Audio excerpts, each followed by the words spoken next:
నమస్తే అండి. ఈరోజైతే ముంజికాయలు తీసుకొచ్చామండి. చూడండి, వేసవికాలం వచ్చేసింది కదా. ఇవి తింటే మనకి వడదెబ్బ అయి తగలదండి.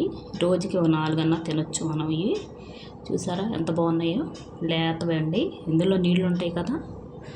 ఈ నీళ్లు మనం ఎండాకాలంలో మనకి చెమట పొక్కులు వస్తాయి కదండి, వాటికి నీళ్లు తీసి మనం ఇందులో చాలా ఉంటాయండి నీళ్లు. ఇలాగా రాసుకోవాలండి మనం. ఇలాగా ఈపు మీదైనా, మెడ మీదైనా, చేతుల మీదైనా ఇలా రాసుకుంటే మనకి ఈ చెమట పొక్కులు అన్నవి తగ్గిపోతాయండి.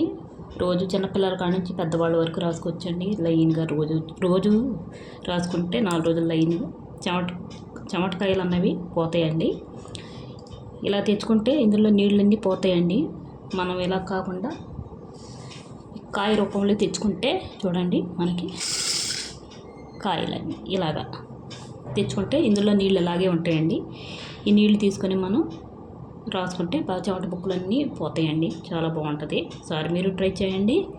వీడియో నచ్చితే లైక్, షేర్, సబ్స్క్రైబ్ చేసుకోండి.